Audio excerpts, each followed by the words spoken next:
yung nabiyahe natin, Miss Susie, from studio eh. Pero malayo pa rin bago tayo makarating sa paroroonan natin. Dahil, kasi, wala naman tayong hawak na sagwan eh. Ano ba to? Kamay. Langoy aso na lang dito. Ito, yeah. Uy, in fairness, masaya ito ginagawa natin. Pero alam mo, ang tunay na buhay ng mga bangkero, mahirap at nakakapagod. Totoo, hindi dapat natin yun na pinaglaruan na dahil seryosohin talaga. Dahil sila talaga yung mga nakakapaghuli nung mga kinakain natin ngayon sa palengke, yung mga fresh fish, tsaka yung seafood, doon mo makukuha yan. Exactly. Naku, Kaloy, gusto ba ma-experience ang mamangka ng totoong buhay? Hindi yung ganito. Yung hindi pang pasya lang, yung talagang mamamangka ka para manghuli ng isda. Okay, pero oo, for sure, kasi gusto ko maranasan kung ano man yung hirap na nadadaanan nila. Tsaka, hindi siguro sa former wear. Hindi siguro ganito yung suot mo doon. Pero ito, syempre, sa unang hirit, wala tayong inuurungan. Lalo na itong mga fun-liners natin na game sa pagiging bangkero. Yes, nandun po sila sa Navotas ngayon at susubukang mamangka sa Pangisdaan Festival. Hey, guys! Tuloy na tayo para makakabot tayo sa Oo kanila. nga. Wait for us!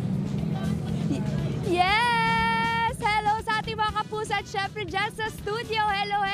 Nako, mag-isa ako ngayon pero nandito pa rin ako ngayon sa Novaliches para sa kanilang Pangisdaan Festival, Navotas. Ayan, wala nga akong kasama ngayon dahil nandun na sila Sean at Angie. Ayan, diba? Ayan, hindi nila palalampasan yung pamamangka. Ayan, ready na ba kayo guys? Mukhang ready na sila. Tingin nyo ba kaya nila? Ayan, tanungin nga natin ang ating mga kapuso dito. Tingin nyo kaya ba nila? Kayang-kaya yan. Kayang-kaya ba? Ayan. Mahirap ba mamangka? Nasubukan nyo na ba? Hindi pa po. Ay, hindi pa. Ayan. Mukhang ready na nga ang ating UH Funliner boys. Ayan. Ay, hindi pa daw. Ayan, hello kuya, nasubukan nyo na bang mamangka? Hindi pa rin po. Hindi pa rin? Opo. Oh, okay. Ikaw ba, kuya? Hindi pa. Hindi pa, pero nanonood kayo dito. Nanonood. May pa-racing daw dito paminsan ng ng kanilang mga mangingisda. Oo, ayan. So tingin nyo ba kaya nilang gawin Kaya to? yan. Kayang Eto si kuya, kaya ba? Kayang-kaya kahit malakas ang agos. Kahit malakas yung agos. Oo, ayan. Sobrang excited na nga tayo makita sila Sean at Angie dahil first time nilang matry itong pamamangka. Pangingisda at pangangangka. Oo.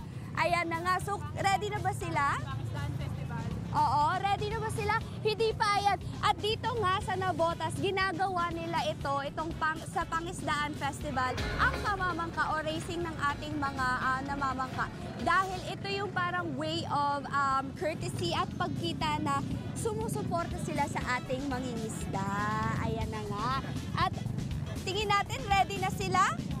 Okay, ready na nga, Sean at Angie! Ayan, susubukan na nila! Woo!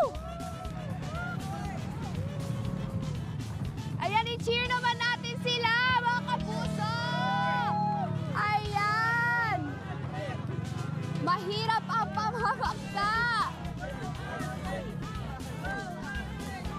Sino? Team Angie at Team Sean, let's go! Woo! Let's go, guys!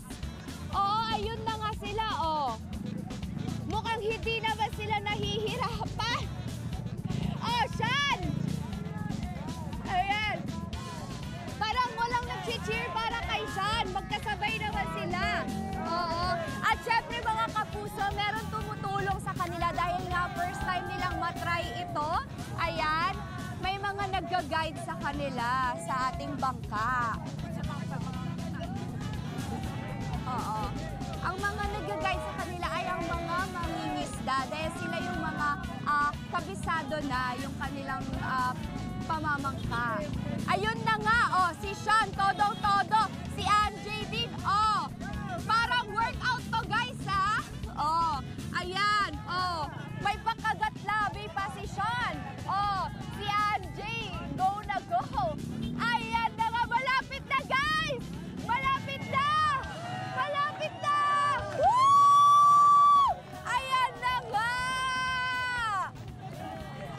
Ayan! Ang galing-galing for a first timer! Ang pamamangka!